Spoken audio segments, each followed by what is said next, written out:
अब वो सोच ले कि अपने कस्टमर से वो किस तरीके से बात करता है, किस तरीके से घुमा फिरा के तो बात नहीं करता है, कहीं इस तरीके से बात तो नहीं करता है कि वो आपके झांसे में आ जाए और उसको लगे कि हाँ यार ये सही बोल रहा है। कोई मोबाइल की रिपेयरिंग की दुकान वाला ऐसा तो नहीं है कि ओरिजिनल पार्ट्स के पैसे लेकर डुप्लीकेट पार्ट्स डालकर उसको दे देता हो और मोबाइल बना देता हो। मेरे भाइयों, इसी तरीके से कपड़ा बेचने वाला अपने फॉल्ट चीज को अंदर छिपा दे और बाहर से खूबसूरत जैकेट बेच रहा हो और अंदर से फॉल्ट मौजूद और कहे नहीं साहब अभी माल नया आया है, और वो जानते हुए भी उसको छिपा कर बेच रहा, धोखा दे रहा है। याद रखिए, शरीयत ने जानबूझकर इल्म होने के बावजूद अगर आप किसी को धोखा दे रहे हैं, शरीयत ने इस्लाम से खारिज माना है ऐसे आदमी को और कहा कि मन गश्शा फलैसा मिन्ना, जिसने किसी को धोखा दिया वो हम में से नहीं है। ये अल्लाह के नबी फरमा रहे हैं। कितने डॉक्टरों के बड़े बड़े हॉस्पिटल ऐसे हैं जहां बिल्कुल सरापा सर से पैरों तक बेईमानी चल रही है। हिंदू धर्म के अकीदे के मुताबिक डॉक्टर भगवान के बाद सबसे बड़ा दर्जा रखता है क्योंकि वो आपकी जान बचाता है।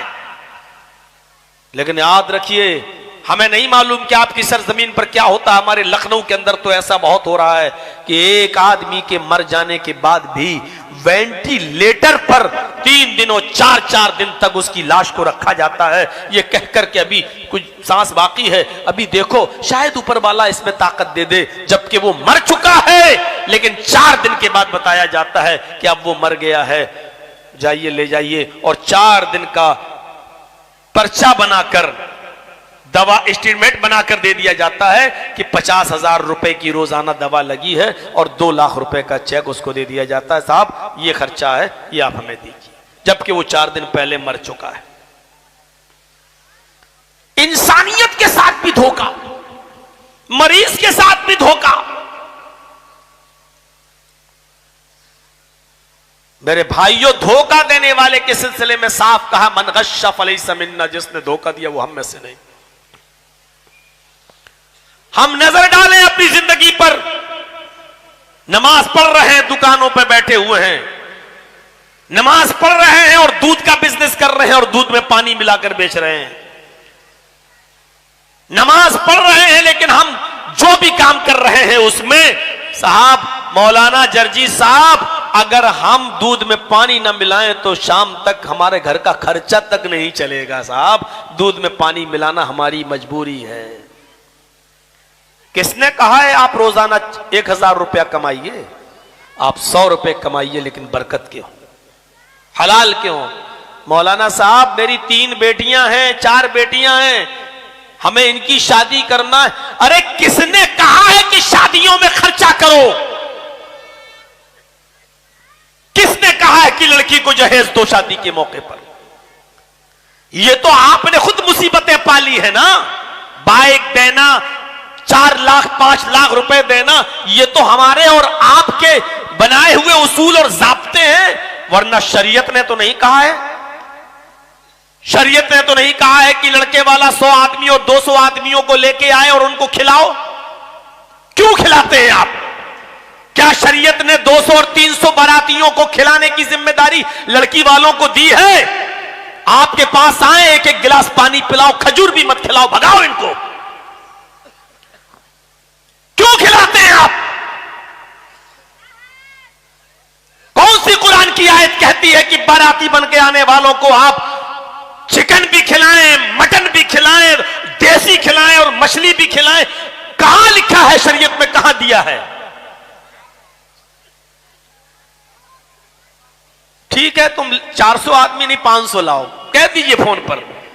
ठीक है कितने साहब, हमारे रिश्तेदार बहुत हैं, 100 में काम नहीं चल रहा है, 200 हो रहे हैं। नहीं 200 नहीं, 250 लाओ, 300 लाओ, लाओ लाओ लाओ। और जब आ जाए आपके घर, सबको एक एक गिलास पानी पिलाओ, वो भी बिस्लरी नहीं, उसमें भी खर्चा लगता है। हैंड पाइप का, कुएं का पानी लो, चापाकल का, और पिलाओ सबको एक एक गिलास और भगा दो निकाह करके। कोई गुनाह नहीं है आपके ऊपर। गुनाहगार वो हैं जो लड़की वाले के ऊपर मुसीबत बन के आ गए। क्यों आए हो? 2-4 जगह इस तरीके से होने लगे ना, बारात में जाना ही छोड़ देंगे लोग। ये हाजी सबसे पहले आता है, लंबी दाढ़ी रखम, पान खाते, कहां जा रहे? बारात में जा रहे। बारात में जा रहे हैं, ये सबसे पहले आता है बन के। ऐसे लोगों को आप यही सबक सिखाइए। मेरे भाइयों, अल्फाज सख्त हैं, क्या करूं, बदनामी इसलिए होती है मेरी। मौलाना साहब आपने तो कह दिया बड़ी आसानी से, हमारी 3 लड़कियां शादी कैसे होगी अगर हम बेईमानी नहीं करें और ये काम ना करें तो हमारी लड़कियां बैठी रह जाएंगी। माहौल बनाओ आप। या अय्युहल्लज़ीना आमनुत्तकुल्लाह वक़ूलू क़ौलन सदीदा, ईमानो वालो तुम अल्लाह से डरो और दुरुस्त बात करो, दुरुस्त सच्ची बात। जब तुम ऐसा करोगे तो क्या होगा? युस्लिह लकुम अमालकुम, अल्लाह तुम्हारे आमाल की इस्लाह कर देगा। व यग़फिर लकुम ज़ुनूबकुम, और तुम्हारे गुनाहों को भी बख्श देगा, तुम्हारे गुनाहों की भी मग़फ़िरत फरमा देगा। गौर करो, अच्छी बात, दुरुस्त बात करने का इनाम क्या दे रहा अल्लाह? कह रहा अल्लाह से डरो और दुरुस्त बात करो, घुमा फिरा कर किसी को बेवकूफ मत बनाओ, दुरुस्त बात करो। जब ये काम तुम करने लगोगे, सच्ची और दुरुस्त बात करने लगोगे, तो अल्लाह तुम्हारे आमाल की इस्लाह फरमा देगा। व यग़फिर लकुम ज़ुनूबकुम, और तुम्हारे गुनाहों की मग़फ़िरत फरमा देगा, तुम्हारे गुनाहों को बख्श देगा। ये तक़वे का फायदा है। और सुनो एक चीज और, तक़वे से बुजुर्गी मिलती है, इज्जत तक़वे से मिलती है, याद रखिएगा। एमएलए बन जाए कोई, एमपी बन जाए, ये इज्जत बहुत कम देर के लिए है। और कितने बुजुर्ग ऐसे हैं एमपी एमएलए बन चुके हैं, आज भी गालियां खाते हैं, सुनते हैं। लोग कहते हैं अरे मजबूरी है, थोड़ा सा निकालिए तो, मजबूरी है मौलाना, वोट देना पड़ता है। एक बार इलेक्शन जीतने के बाद पूरे 5 साल तक इलाके में घुसने का नाम नहीं लेता है हमारा नेता। लेकिन करें क्या, डर लगता है कहीं बीजेपी ना आ जाए, इसलिए मजबूरी में इसको वोट देना पड़ता है। जरा सोचिए क्या इज्जत है ऐसे एमपी और एमएलए की। इज्जत इनसे नहीं मिलती है, इज्जत तक़वे से मिलती है। दलील चाहिए? कुरान कहता है या अय्युहन्नास इन्ना खलक़नाकुम मिन ज़करिन व उन्सा वजअलनाकुम शुऊबन व क़बाइला लितारफू इन्ना अक्रमकुम इंदल्लाहि अत्क़ाकुम। हाय सारी दुनिया के इंसानों, हमने तुमको एक मर्द और एक औरत से पैदा किया है, यानी तुम्हारा बाप एक, तुम्हारी माँ एक, तुम आदम के बेटे और हव्वा के बेटे हो। आए लोगों, हमने तुम्हें एक मर्द और एक औरत से पैदा किया है। वजअलनाकुम शुऊबन व क़बाइल, हमने तुम्हारे शोबे और कबीले भी बना दिए हैं। तुम खान हो, तुम अंसारी हो, तुम पठान हो, तुम तुर्क हो, तुम शेर शाहबादी हो, तुम सूरजा, हमने तुम्हारे कौमें और कबीले भी बना दिए हैं। लेकिन कोई किसी से बड़ा नहीं है और कोई किसी से छोटा नहीं है, ऊंच नीच नहीं है, सब बराबर है। कोई ये ना कहे कि मैं इनसे बड़ा हूं, वो ये ना कहे कि मैं तुमसे बड़ा हूं। कोई किसी से बड़ा और छोटा नहीं है, सब बराबर है। बड़ा कौन है? वो भी अल्लाह की नजर में। ऊंचा कौन है? वो भी अल्लाह की नजर में, अपनी नजर में वो भी नहीं। इन्न अकरमकुम इंदल्लाहि अत्काकुम, तुम में सबसे बड़ा वो है जो अल्लाह से सबसे ज्यादा डरता है। तुम में सबसे बाइज्जत वो है जो अल्लाह से सबसे ज्यादा डरता है। इन्न अकरमकुम इंदल्लाहि अत्काकुम, तुम में सबसे ज्यादा महबूब और पसंदीदा वो है अल्लाह की नजर में जो अल्लाह से सबसे ज्यादा डरने वाला है। अल्लाह से डरने वाला बाइज्जत है। तक़वे से इज्जत मिलती है। आप मुत्तकी बनकर तो देखिए, आप सिर्फ तक़वा अख्तियार कर लीजिए, फिर देखिए आपकी इज्जत। भाई मेरे पास 100 रुपए हैं, हम आपको दे रहे हैं और आपको जरूरत है, लेकिन आपने पूछा जर्जी साहब ये 100 रुपए कहां से आए? मैंने कहा रे किसी को 500 रुपए दिए थे, 1 महीने के बाद उसने हमें 600 रुपए वापस कर दिए, ये 100 रुपए उसने हमें प्रॉफिट दी है, तो ये तो सूद हुआ। नहीं लेंगे साहब, नहीं तुम्हें जरूरत है भाई, तुम ले लो, हम तुम्हें दे रहे हैं। नहीं लूंगा मैं, इसलिए कि सूद का पैसा मैं नहीं लूंगा। उसने हमारे पैसे को ठुकरा दिया, परेशानी उठा ली। गोया कि उसने तकवा अख्तियार किया। अल्लाह की कसम, जर्जीस का 100 रुपया ठुकराने के बाद अल्लाह उसकी ऐसी गैब से मदद करेगा, ऐसी गैब से मदद करेगा जो उसने सोचा भी नहीं होगा मेरे भाइयों। और इज्जत भी उसको देगा, दुनिया से फैल जाएगी ये बात, अरे उसने इतने बड़े पैसे वाले आदमी का 100 रुपया नहीं लिया, उसने मुसीबत मोल ले ली। अरे क्या अल्लाह का नेक बंदा है यार, उसने हराम खाना और अपने बच्चों को खिलाना गवारा नहीं किया। उस अमीर का पैसा ठुकरा दिया, लेकिन उसने अपने बीवी बच्चों को हराम पैसा नहीं खिलाया। देखिए इज्जत कैसे मिलती है उसको। आप तकवा अख्तियार करके देखिए। इन्ना अक्रमकुम इंदल्लाहि अत्काकुम, अल्लाह की नजर में महबूब पसंदीदा वो है, बुजुर्ग वो है जो अल्लाह से सबसे ज्यादा डरता है। हजरत बिलाल, उनकी हैसियत पर एक नजर डालिए। हबशा के रहने वाले काले कलूटे इंसान, जिनकी शक्ल सूरत के बारे में हदीस के अल्फाज है कि कोयले का रंग लकड़ी जलने के बाद जैसे कोयला बन जाती है, कोयले का रंग फिर भी कुछ साफ है, बिलाल उससे भी ज्यादा काले। जिस घर में रिश्ता भेजते लड़की सुनती, ऐसी शक्ल सूरत रिश्ता रिजेक्ट हो जाता, लड़की मना कर देती।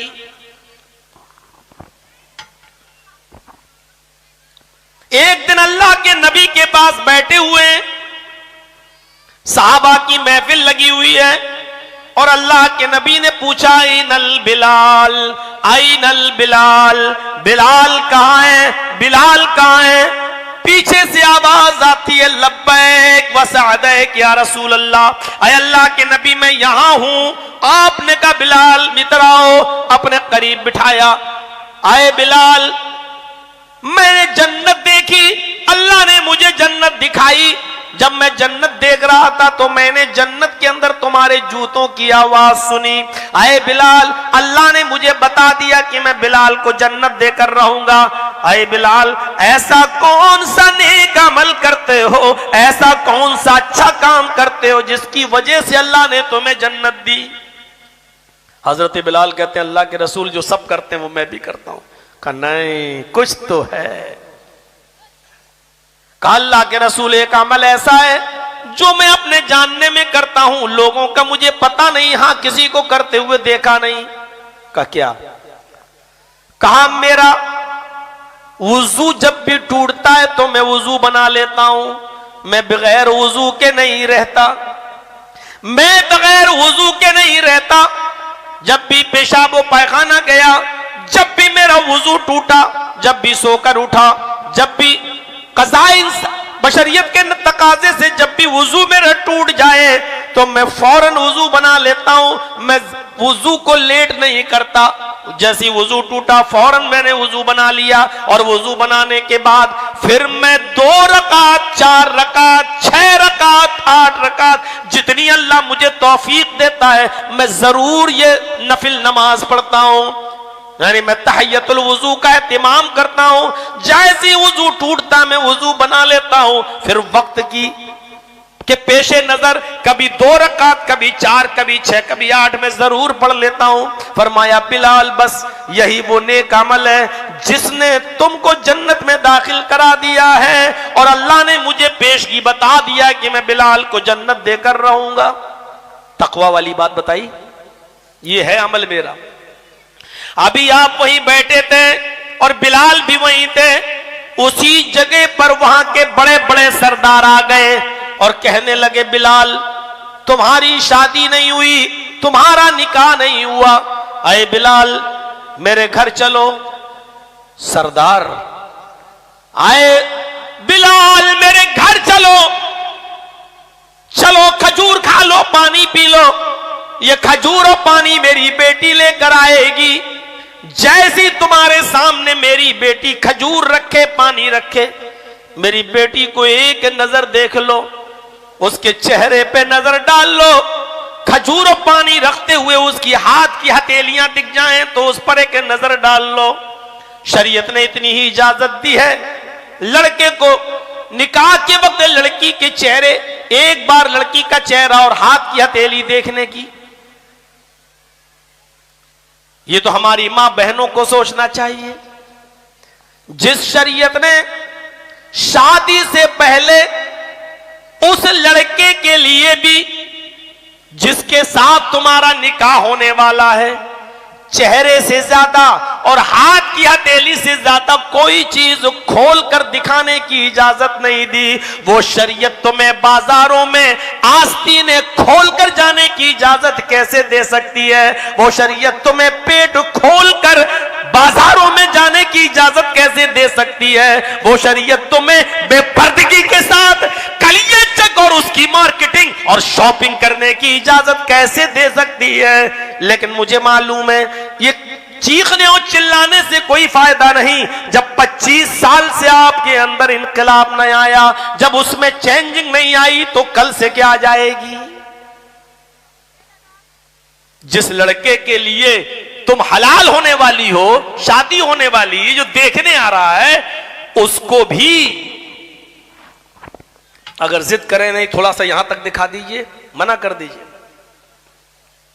नहीं है इजाजत, सिर्फ हाथ की हथेली और चेहरे के अलावा कोई और चीज, वो भी सिर्फ एक बार। जो शरीयत शादी के लिए एक बार सिर्फ चेहरा और हथेली देखने की इजाजत देती हो, वो शरीयत रात रात भर तुम्हें व्हाट्सएप पे चैटिंग करने की इजाजत कैसे दे सकती है? अरे उस लड़के के साथ भी नहीं जिसके साथ तुम्हारा रिश्ता तय हो चुका है। जब रिश्ता तय हो चुका उसके साथ भी जायज नहीं है, तो फिर गैर लड़कों के साथ और उनके साथ जिसका तुमसे कोई कांटेक्ट और ताल्लुक नहीं, उसके साथ चैटिंग की इजाजत और उसके साथ मैसेंजर पर गुफ्तगू की इजाजत वो शरीयत कैसे दे सकती है? कहने को तो बहुत कुछ कह दिया, अकल होगी तो समझ लोगे। मेरे भाइयों, मेरी मां और बहनों, सुनो। वही सरदार कहने लगे, मेरी बेटी को एक नजर देख लो। अरे बिलाल, अगर पसंद आ जाए तो मैं अपनी बेटी का निकाह तुम्हारे साथ करने को तैयार हूं। इज्जत किस बुनियाद पे मिली? अभी तक लड़कियां रिजेक्ट कर रही थी उनका रिश्ता, नहीं काम नहीं करेंगे, ऐसे हैं, शक्ल ऐसी, नहीं करेंगे।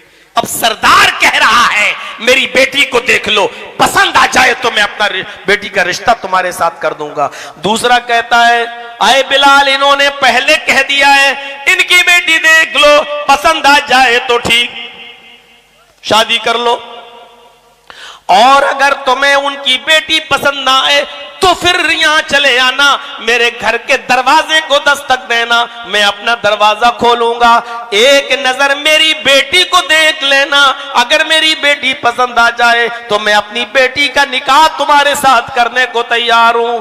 आए बिलाल, तुम्हारे इस तकवे से मैं मुतासिर हो गया हूं, तुम्हारी इस परहेजगारी से मुतासिर हो गया हूं। अगर तुम्हारे निकाह में मेरी बेटी चली गई तो वो भी अच्छे काम करने वाली होगी, वो भी अल्लाह से डरने वाली बन जाएगी, उसके अंदर भी तकवा पैदा हो जाएगा, और तुम्हारे नेक अमल को देखकर मेरी बेटी भी नेक अमल करके जन्नत पाने वाली हो जाएगी, और मुझे भी अल्लाह इसलिए जन्नत दे देगा क्योंकि मैंने एक मुत्तकी और परहेजगार और नेक आदमी को अपनी बेटी का हाथ दे दिया। तकवे से इज्जत मिलती है मेरे भाइयों, तकवे से बुजुर्गी मिलती है मेरे साथियों। कितना तकवा है, और तकवा एक दो चीज में नहीं होता है, बहुत सी चीजों में तकवा होता है।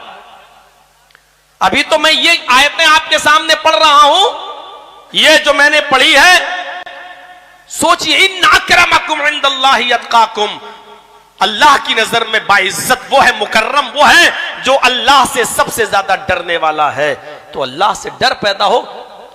आइए, जिनके घरों में रोजी रोटी की किल्लत है, कारोबार से नाकाम है,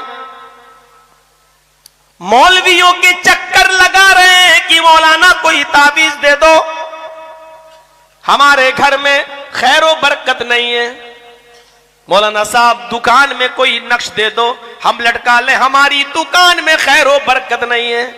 अरे खैर व बरकत आएगी तो कहां से आएगी? अल्लाह कहता खैर व बरकत तुम्हें आएगी तो तकवे से आएगी, परहेजगारी से आएगी। तुम्हारे अंदर तकवा ही नहीं है। वमन यत्तकिल्लाह यजअल लहू मखरजा व यरजुकहू मिन हैसु ला यहतसिब। अल्लाह फरमाता है अल्लाह से जो डरेगा हम उसके लिए निकलने का रास्ता बना देंगे। वमन यत्तकिल्लाह यजअल लहू मखरजा, जो अल्लाह से डरेगा अल्लाह उसके लिए निकलने का रास्ता बना देगा। अल्लाह उसके लिए कोई सूरत पैदा कर देगा। चारों तरफ से जब आपका दिमाग काम ना करे क्या हो, लेकिन अल्लाह से डरोगे तो अल्लाह तुम्हारे लिए कोई सूरत निकाल देगा, कोई शक्ल पैदा कर देगा, निकलने का रास्ता बना देगा।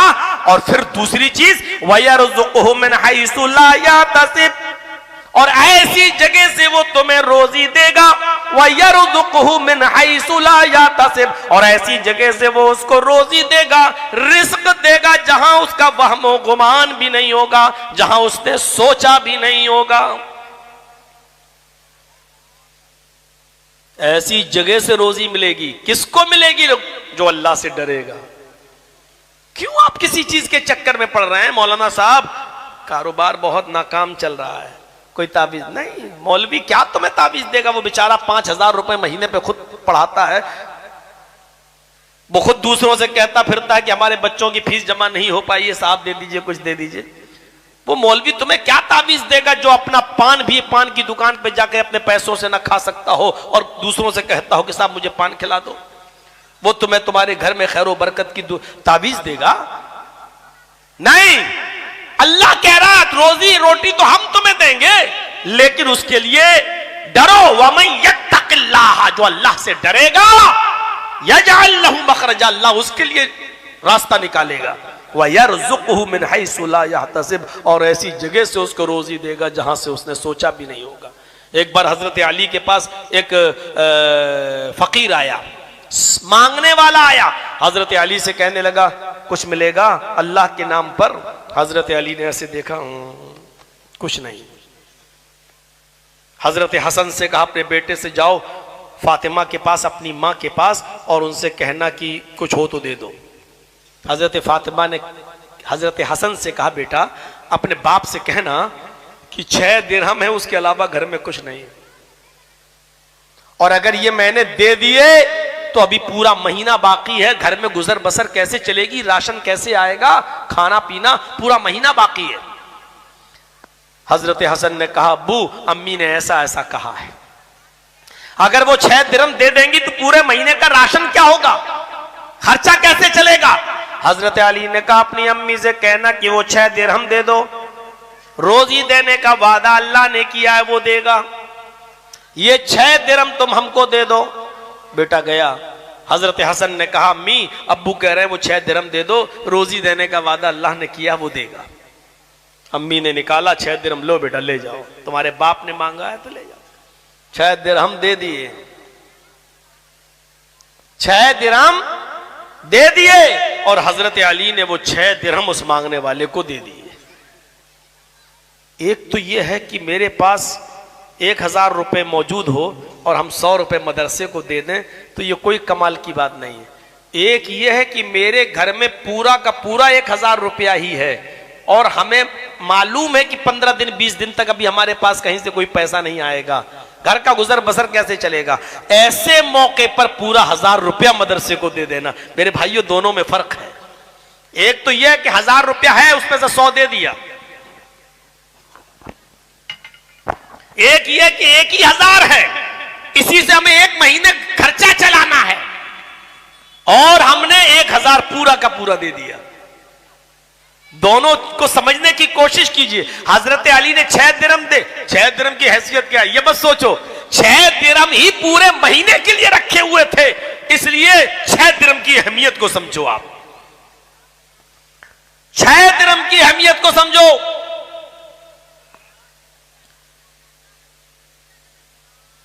छह दिरहम दे दिए उसको। अब हजरत अली ने सोचा कि अब कुछ तो करना पड़ेगा, शाम का खाना है, फिर कल का है, परसों का है, चलें कुछ मेहनत करूं, कुछ मजदूरी करूं। निकले इस इरादे से कि कोई काम कहीं मिल जाएगा तो करूंगा, कुछ दिरहम मिल जाएंगे। निकले इस इरादे से, वहीं से मार्केट पहुंच गए। एक यहूदी अपना ऊंट लिए खड़ा था, कहने लगा, अय अली ऊंट खरीदोगे? हजरत अली ने कहा, क्यों मजाक कर रहे हो? कहा, मैं बेचने आया हूं। हजरत अली ने कहा कि मेरे पास तो कुछ है ही नहीं, मैं कैसे खरीदूंगा? उसने कहा, उधार ले लो, कर्ज के तौर पर ले लो, दे देना जब तुम्हारे पास हो जाए। तो कहा कि कितने का है? बात होते होते 140 दिरहम पर तय हो गया। 140 दिरहम का ऊंट खरीद लिया हजरत अली ने, इस शर्त पर, ये ऊंट जब भी मैं बेचूंगा और इस ऊंट की कीमत जब हमें मिलेगी तब हम तुम्हें तुम्हारा पैसा लौटाऊंगा।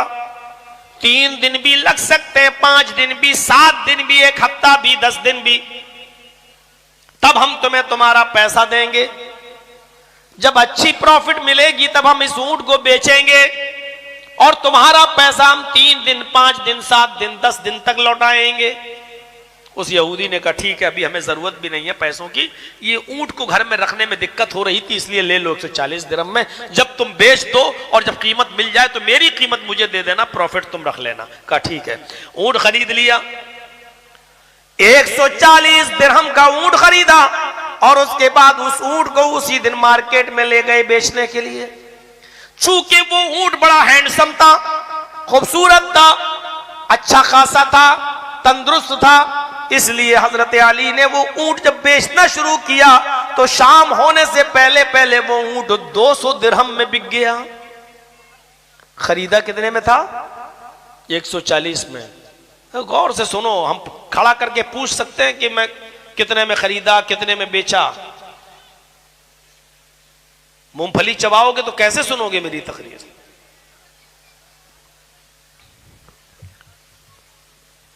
हमारी नजरें सब तरफ रहती हैं। मेरे भाइयों, 140 में खरीदा और शाम होते होते 200 दिरहम में वो ऊंट बिक गया। अब हजरत अली 200 दिरहम लेके चले तो पहले अपने घर नहीं गए।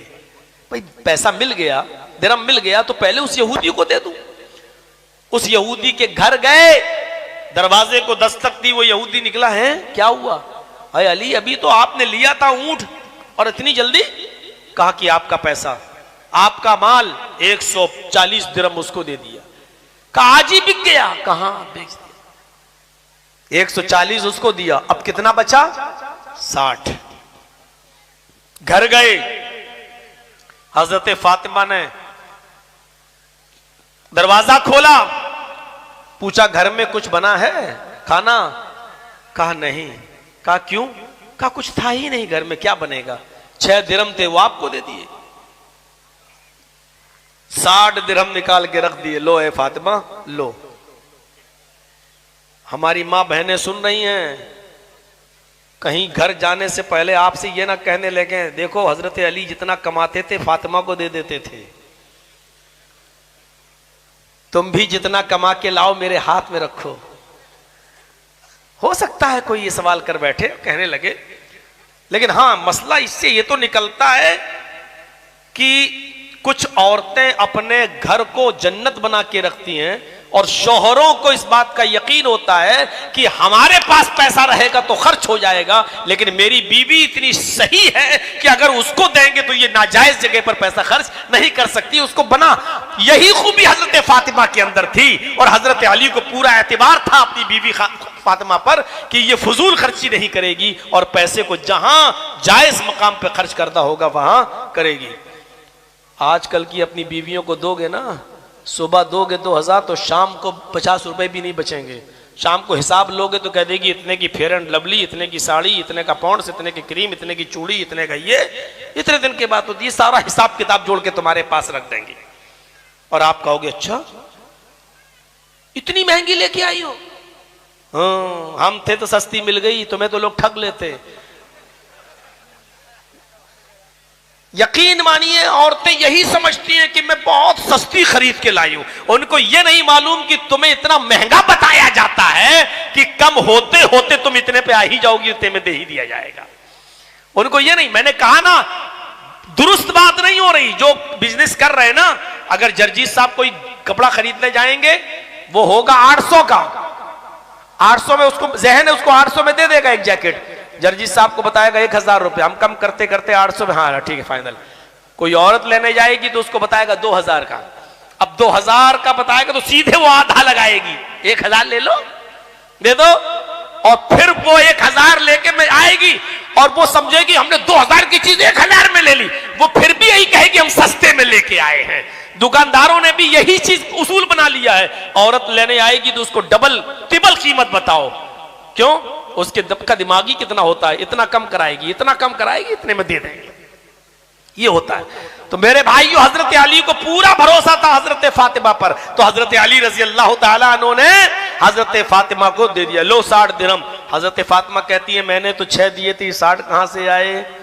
पता चला कि औरतें भी अपने शोहरों से हिसाब लेती थी, कहीं हराम कमा के तो नहीं लाए, कहीं नाजायज माल लेके तो नहीं आए, हमने तो 6 दिया था, इतनी जल्दी 60 कैसे आ गया? अरे अली मुझे बताओ, इतनी जल्दी 60 कैसे आ गया? अगर कहीं लफ्जिश निकली ये पैसा तुम्हें दे दूंगी, लेकिन हम अपने बच्चों को इसमें से कुछ नहीं खिलाएंगे। तसव्वुर करिए तकवा क्या चीज थी। हजरत अली ने कहा कि मैंने उसको अल्लाह की राह में सदका कर दिया था, फिर मैंने एक ऊंट खरीदा उधार, 140 में मिला, फिर उसी ऊंट को मैंने 200 दिरहम में बेच दिया। आए मेरी बीवी, मेरे पास कोई हराम का माल नहीं है। अल्लाह ने फरमाया जो 1 रुपया 1 दिरहम मेरी राह में सदका करोगे हम 10 दिरहम का सवाब देंगे। हमने 6 दिरहम सदका किया, अल्लाह ने हमारे उस सदके में बरकत रख के हमें 60 दिरहम दे दिया है, 6 का 10 गुना दे दिया है। आए फातिमा, अल्लाह की हमारा सवाब मौजूद है, नहीं सदके का सवाब तो हमें मिलेगा ही। ये तो अल्लाह ने हमें खैर बरकत के तौर पर 6 का 60 दे दिया है, लो इसको खर्च करो, ये तुम्हारे पास मैं यकीन दिलाता हूं कि नाजायज कमाई नहीं है। अब कुरान की उस आयत को फिट बिठाइए, वमन यत्तकिल्लाह यजअल लहू मखरजा व यरज़ुक़हु मिन हैसु ला यहतसिब। अल्लाह से जो डरेगा अल्लाह उसके लिए निकलने का रास्ता बना देगा। व यरज़ुक़हु मिन हैसु ला यहतसिब, और उसको ऐसी जगह से रोजी देगा, ऐसी जगह से रिज़्क देगा जहां बंदे का वहमो गुमान भी नहीं हुआ होगा, उसको पता भी नहीं होगा, उसने सोचा भी नहीं होगा। हजरत अली ने जब 6 दिरहम को सदका किया, खैरात किया, अल्लाह का खौफ था, दे दिया। मेरे भाइयों, हजरत अली को क्या मालूम था कि इन 6 दे रहे हमको 60 मिल जाएगा और इस रास्ते से हमको मिल जाएगा। तो यही खौफ, यही तकवा हमारे अंदर आना चाहिए। आप अल्लाह पर तवक्कुल करके देखिए, फिर देखिए अल्लाह कैसे गैब से रास्ते निकालता है और कैसे हमारी मदद फरमाता है। मेरे भाइयों, ये कुरान की चंद आयतें जो मैंने आपके सामने पढ़कर सुनाई हैं, अभी तक तो आयतों पर ही चल रहा हूं, और मैंने बताया कि ये देखिए, ये देखिए। अब आप यहां से अंदाजा लगाइए कि तकवे से बुजुर्गी मिलती है, तकवे से हमारे आमाल की इस्लाह होती है और हमारे गुनाहों की मग़फ़िरत होती है। तकवे से अल्लाह रब्बुल आलमीन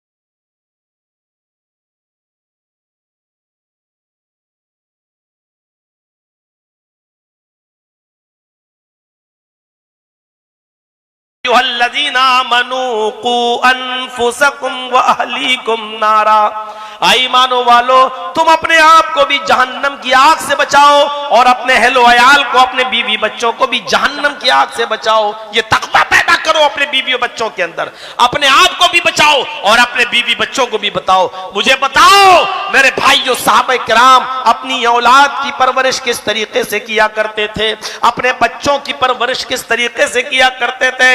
उनको हराम लुकमा नहीं खिलाया करते थे, जबकि अरब के अंदर माहौल ये था मोहम्मद रसूलुल्लाह के नबी बनने से पहले कि उनके घर में जब कोई बच्चा पैदा होता था तो सबसे पहले उस बच्चे के हलक में शराब का कतरा डाला जाता था और फख्र किया जाता था कि मैंने अपने बच्चे को शराब पिलाई है, यानी मैंने अपने बच्चे को गर्व करते थे कि मैंने शराब का कतरा सबसे पहले डाला है।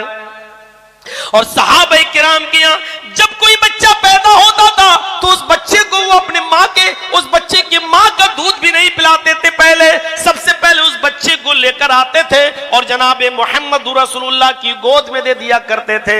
अल्लाह के रसूल खजूर चबाते थे और खजूर को जो चबाने के बाद जो लुआब था थूक, उस खजूर को निकालते थे, अपने मुंह से उस बच्चे की जबान पर रख दिया करते थे। गौर करो, ऐसा सहाबा किराम इसलिए करते थे कि मेरे बच्चे के हलक में और पेट में सबसे पहले जनाब मोहम्मद रसूलुल्लाह का झूठा खजूर जाए और झूठा लुआब जाए, ताकि मेरे बच्चे को ये तमाम बड़ा होने के बाद हराम चीजों से वो इज्तिनाब करे और हराम चीजों के वो करीब न जाए। हम तरबियत करें अपनी औलाद की। अंदाजा लगा सकते हैं आप, हजरत हसन या हुसैन में से कोई शख्स आया और अल्लाह के नबी सल्लल्लाहु अलैहि वसल्लम के पास सदके का माल आया हुआ था जो गरीबों में तकसीम होना था। आपके इन दोनों नवासों में से किसी एक नवासे ने खजूर उठाई और उसको अपने मुंह में रख लिया और खाने लगा। अल्लाह के नबी सल्लल्लाहु अलैहि वसल्लम, छोटा बच्चा नवासा, लोग कहते रहे चलो यार खा लिया तो क्या हुआ, छोटा बच्चा ही तो था। अल्लाह के नबी ने कहा बेटा थूको। फौरन हजरत हसन या हुसैन को पकड़ा और कहा थूको थूको, जो क्या खाया है। उसने थूक दिया। आपने कहा मुंह खोलो। छोटा बच्चा था, मुंह खोला।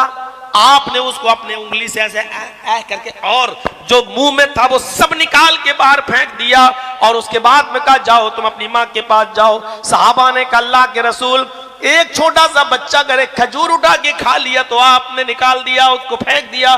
फरमाया ये आले रसूल के लिए जायज नहीं है, सदके का माल हमारे अहले बैत पर हराम है। हम अपने घर वालों के लिए सदके के माल को नाजायज समझते हैं। हम हसन को ये माल कैसे खिला दें जो तमाम दूसरे गरीब मुसलमानों की अमानत हो, वो मेरा छोटा नवासा कैसे खा सकता है। मेरे भाइयों, इस तरीके से तरबियत होती थी औलाद की, इस तरीके से बचपने से उभारा जाता था ताकि इस तरीके की रोजी रोटी न जाने पाए हलक के नीचे। जब हमारे माँ बाप हमारे बच्चों को रिज़्क़े हलाल खिलाया करते थे तो लोग इब्ने तैमिया और इब्ने क़य्यिम बनकर पैदा होते थे। अहमद इब्ने हंबल और इमाम मालिक की शक्ल में पैदा होते थे। रिज़्क़ की बरकत से इनके इल्म में भी इजाफा हुआ करता था। और जब माँ बाप ने माले हराम कमाना शुरू कर दिया और अपने बेटे और बेटियों को माले हराम खिलाना शुरू कर दिया तो माफ कीजिएगा, इंस्टाग्राम पर डांस करने वाली लड़कियां आज हमारे घरों में पैदा हो रही हैं। आज ट्विटर पे नाचने वाली और टिकटॉक पर अपने सरों से दुपट्टे उठाकर वीडियो बनाने वाली और उसको शेयर करने वाली और डालने वाली ऐसी बेशरम और बेहया लड़कियों ने आज हमारे घर पे जन्म लेना शुरू कर दिया। और माँ बाप बड़े फक्र से कहते हैं माशाल्लाह मेरी बेटी तो आज रिकॉर्ड तोड़ रही है, रिकॉर्ड तोड़ रही है। ये माले हराम खाने का नतीजा है, वरना ये शर्म हया। मेरी मां और बहनों कहां चली गई हो, कहां उतर गई ये शर्म हया, कहां चली गई। अबू दाऊद और किताबुल जिहाद के अल्फाज पर जरा गौर करें। मैदान जंग हो रही है, एक मां ने अपने बेटे को मैदान जंग में भेज दिया है। बेटा मैदान जंग में लड़ते लड़ते लड़ते लड़ते शहीद हो जाता है, कत्ल हो जाता है। सोचिए, जिस मां का बेटा मैदान जंग में कत्ल कर दिया जाए, जिस मां का बेटा मैदान जंग में मार दिया जाए, उस मां के कलेजे पर क्या बीतती होगी, उस मां के कलेजे पर क्या गुजरती होगी। जब खबर उसके घर में आई कि तेरा बेटा मैदान जंग में शहीद कर दिया गया, उसकी मां ने सोचा कि चले हम अपने बेटे की लाश को देख ले। जब सुनती है कि मेरा बेटा मैदान जंग में शहीद हो गया तो आंखों में आंसू नहीं आए, हाँ गम जरूर हुआ, लेकिन उसने नजरें आसमान पे डाली। अल्हम्दुलिल्लाहिल्लज़ी शर्रफनी बिक़त्लिही, तमाम तारीफें उस अल्लाह के लिए जिसने मुझे मेरे बेटे के कत्ल से, उसकी शहादत से मुशर्रफ फरमाया, मुझे इज्जत दी। उसने जल्दी से अपने हाथों को छिपाया। हम कह सकते हैं अपने मौजूदा टाइम के लिहाज से उसने हाथों में ग्लव्स पहने, पैरों में सॉक्स पहने, चादर ली और अपने चेहरे को छिपाया और पूरे जिस्म पर अपनी चादर को लपेटा। सिर्फ एक आंख उसकी खुली हुई थी और दूसरी आंख उसकी ढकी हुई थी। इस हाल में वो घर से निकलती है, उसके हाथों में ग्लव्स है और पैरों में सॉक्स है, चादर से पूरे अपने आप को छिपा रखा है, एक आंख खुली हुई है और इसी हाल में वो जाती है और लोगों से पूछती आई नईबनी, मेरा बेटा कहाँ है, मेरा बेटा कहाँ है, मेरा बेटा कहाँ है। लोगों ने पूछा तुम कौन हो?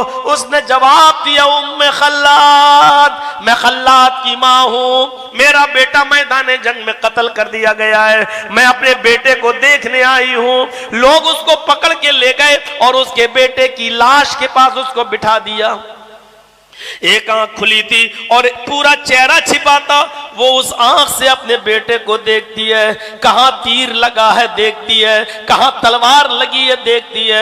उसकी आंखों में आंसू आता है, लेकिन नजरें आसमान पे डाल के यही कहती है अल्हम्दुलिल्लाहिल्लज़ी शर्रफनी बिक़त्ली, तमाम तारीफें उस अल्लाह के लिए जिसने मुझे मेरे बेटे की कत्ल और शहादत से मुझे सरफराज फरमाया, मुझे इज्जत बख्शी। लोगों ने कहा आई उम्मे खल्लाद, तेरा बेटा मैदान जंग में कत्ल कर दिया गया। अपने बेटे के कत्ल की खबर सुनकर तो औरतें पागल हो जाती हैं। वो तो जिस हाल में घर में होती हैं उसी हाल में निकल आती हैं। उनके बाल खुले होते हैं, दुपट्टा घर में भूली हुई होती हैं, ओढ़नी घर में छोड़ देती हैं और पागल सी हो जाती हैं अपने बेटे की मौत की खबर सुनकर। और इस हाल में कि जब तुम्हें तुम्हारे घर में तुम्हारे बेटे के कत्ल की खबर दी गई तो इस हाल में भी तुमने चादर ओढ़ी, हाथों को छिपा लिया और पैरों में मोजे पहन लिए और चेहरे को छिपाकर तुम यहाँ आई हो। इस हाल में भी तुम्हें इतना पर्दा, तुम्हें इतनी हया, तुम्हें इतनी शर्म। तो चीख कर कहती है आए नौजवानों, आए मोहम्मद के साथियों, मैदान जंग में मैंने अपना बेटा खोया है, मैंने अपनी हया नहीं खोई। मैदान जंग में मैंने अपना बेटा खोया है, अपनी शर्म नहीं खोई। आए मेरे साथियों, मोहम्मद के साथियों, मैदान जंग में मेरा बेटा मरा है, मैंने अपनी हया और अपनी शर्म को नहीं मारा है और न मार सकती हूं। गौर करो मेरे भाइयों, ये कौन औरतें थी, कैसा पर्दा था।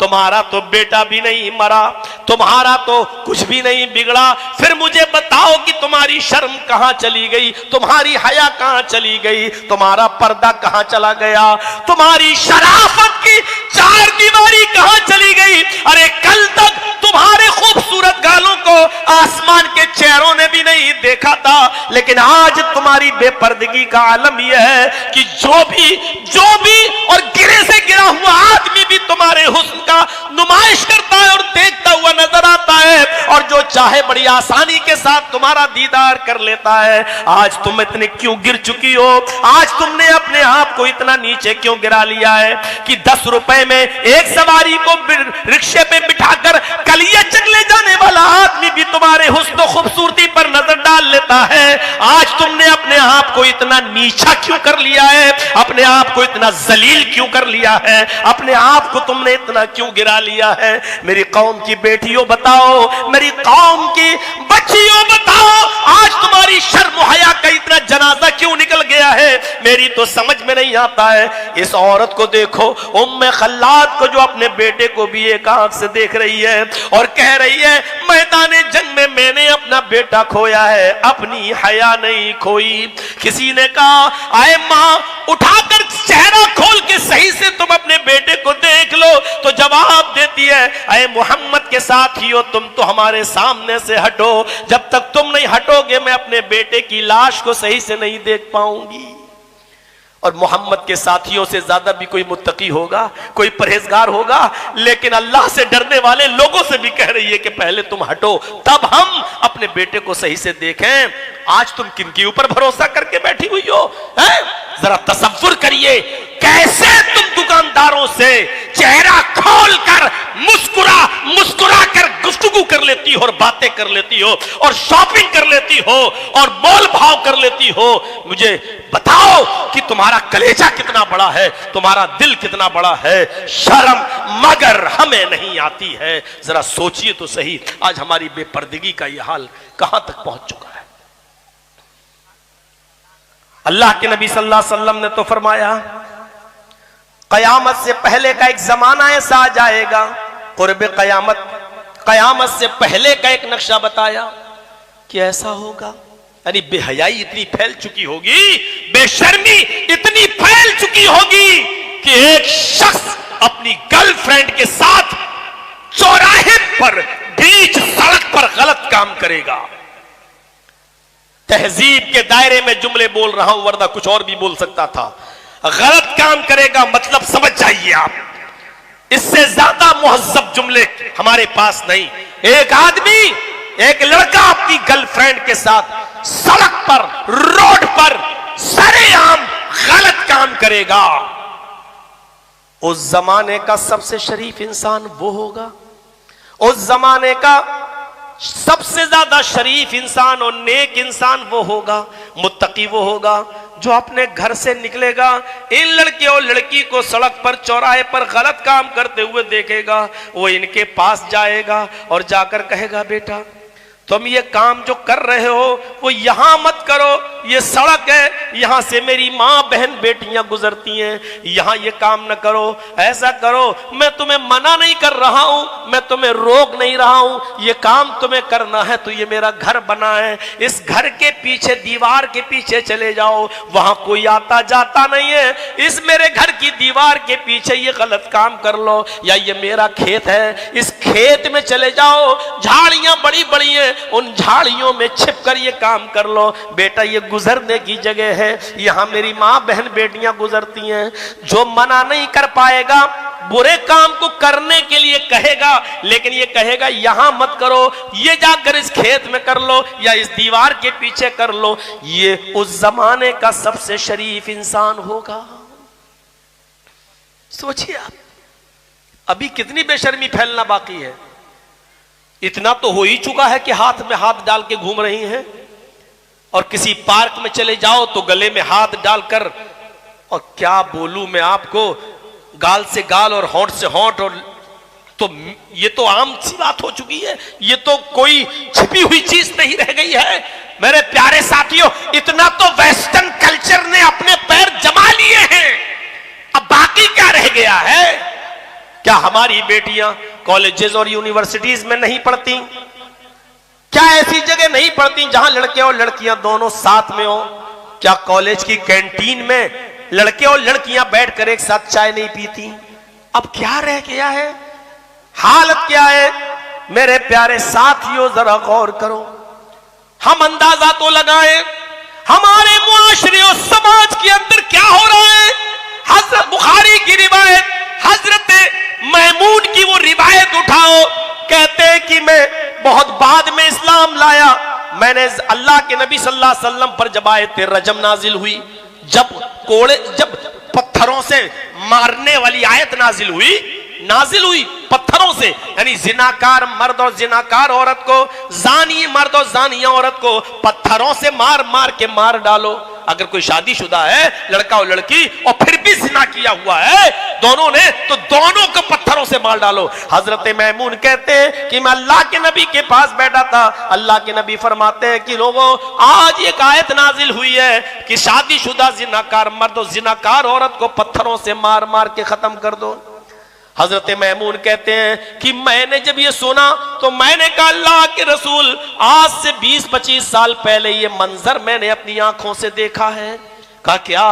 कहा मैंने एक मंजर देखा है कि एक बंदर और एक बंदरिया लेटे हुए थे अपने पास, अचानक एक दूसरा बंदर आया,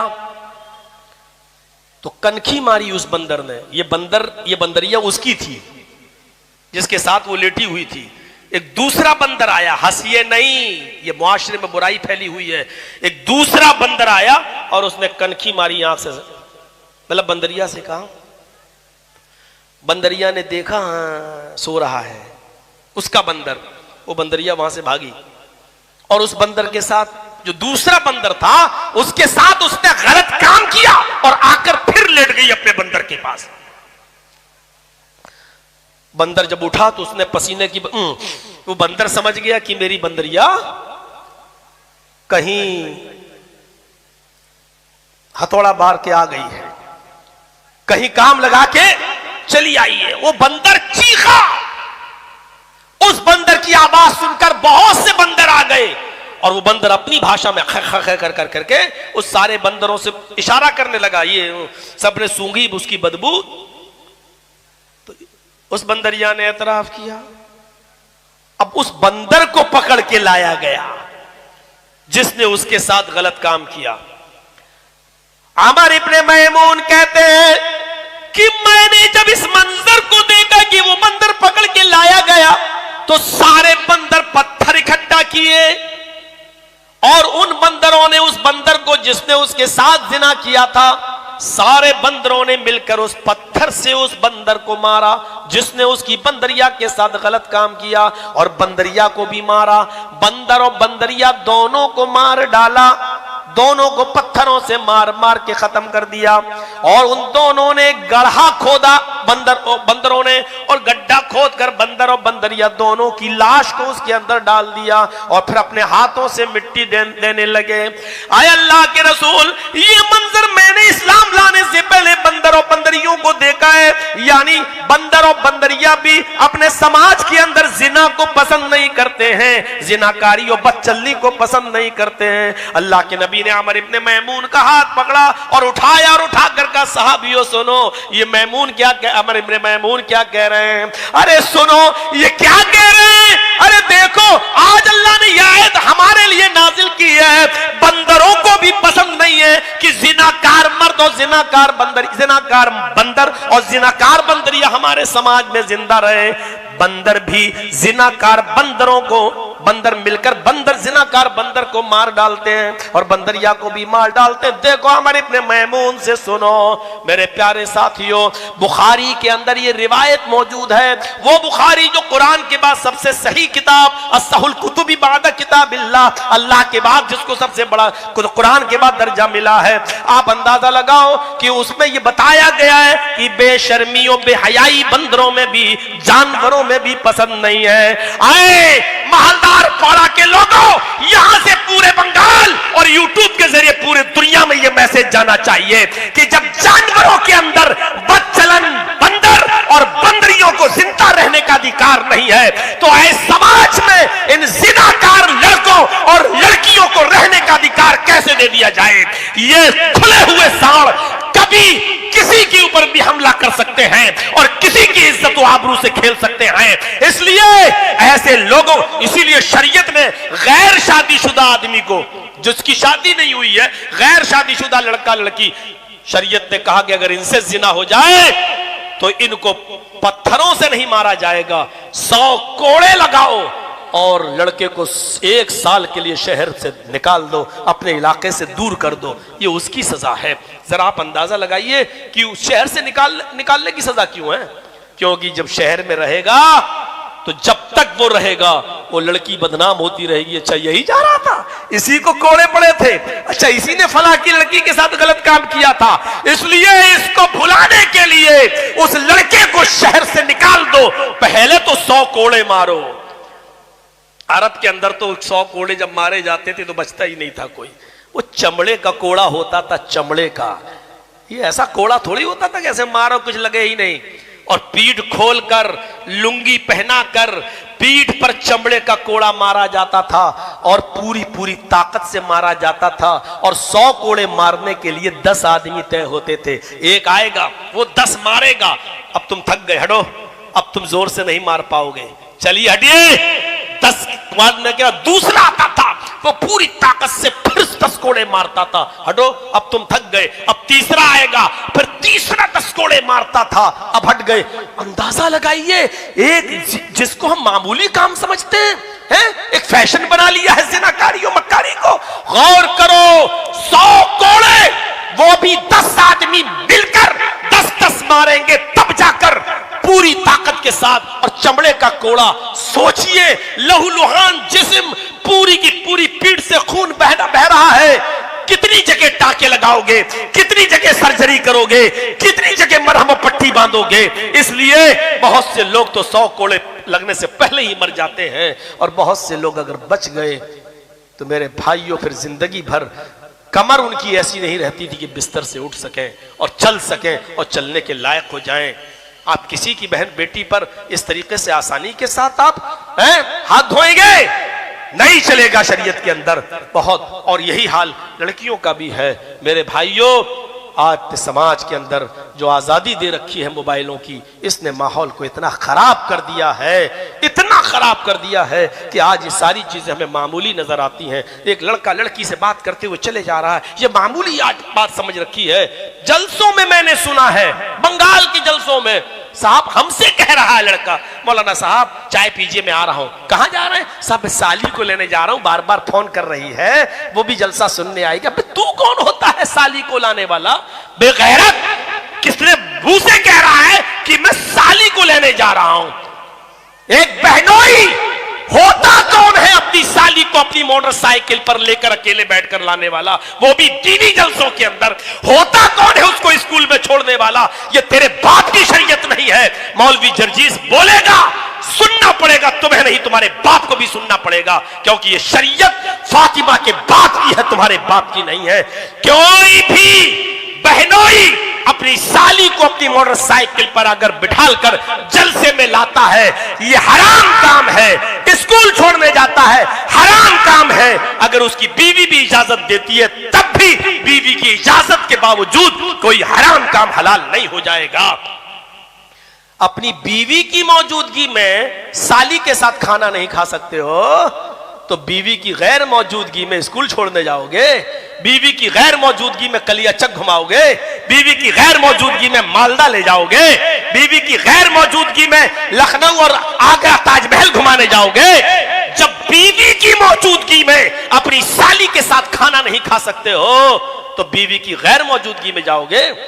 और कोई देवर भी अपनी भाभी को नहीं ला सकता। होते कौन हो तुम? भाभी है, भाभी है तो भाई की बीवी है, भाई लेके जा। तुम कौन होते हो अपनी भाभी को अपनी मोटरसाइकिल पे बिठाने वाले? तुम कौन होते हो उसको मायके से लेके आने वाले? तुम कौन होते हो उसको मायके छोड़ने वाले? सब भाई ने इजाजत दे दी थी, भाई ने कहा था भाभी को छोड़ दो। तो ये भाई के बाप का दीन नहीं है, ये फातिमा के बाप का दीन है। मेरे प्यारे साथियों, नोट करिएगा ये तमाम मसाइल, ये सुलगते हुए मसले हैं मुआशरे में। इन तमाम चीजों पर गौर होना चाहिए। समाज, आज मैंने जुमे के खुतबे में कहा था ना शादी के बारे में, ये समाज की जिम्मेदारी है। वान की हुलायामा मिनकुम, तुम में से जो गैर शादीशुदा है उनका निकाह करा दो, चाहे वो लड़के हो या लड़कियां। ये समाज की जिम्मेदारी है। मैंने जुमे में कहा था, फिर दोहरा दूं, क्योंकि जुमे के खुतबे में बहुत से लोग नहीं गए होंगे। मेरे भाइयों, समाज की जिम्मेदारी है। तकवे का मायार यह है कि जैसे ही लड़का और लड़की बालिग हो, उनका निकाह करा दिया जाए।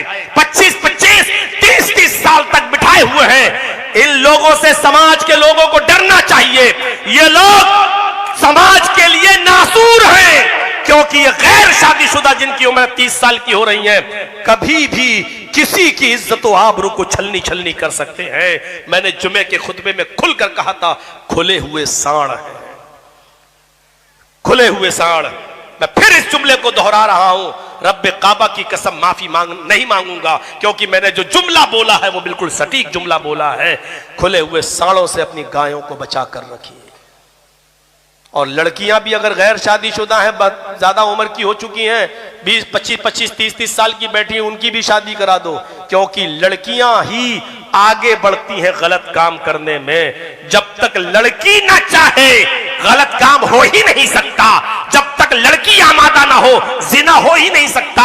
जब तक लड़की अपने घर से न जाए कोई होटल में बुकिंग हो ही नहीं सकती है। जब तक लड़की न चाहे जिना हो ही नहीं सकता है। इसलिए जिनाकारी और बदचलनी के मामले में लड़की लड़के से ज्यादा खतरनाक होती है और इसीलिए शरीयत ने और कुरान ने लड़की का नाम पहले लिया, अज़्ज़ानियतु वज़्ज़ानी फजलिदू कुल्ला वाहिदिन मिनहुमा मियता जल्दा। जिना करने वाली लड़की और जिना करने वाला लड़का दोनों को 100 कोड़े मारो। पहले लड़की का नाम लिया, बाद में लड़के का नाम। इसलिए लड़कियां अगर 25-30 साल की बैठी हैं उनकी जल्दी से शादी कराइए। ये समाज की जिम्मेदारी है, ये पूरे मुआशरे की जिम्मेदारी है। अगर चाहते हो कि तकवा और परहेजगारी बनी रहे। मेरे अल्फाज थोड़े सख्त जरूर हैं लेकिन समझ लेना कि ऑपरेशन की जरूरत थी, मैंने ऑपरेशन कर दिया। होम्योपैथिक दवा से अब ये मर्ज जाने वाला नहीं था, इसलिए बस।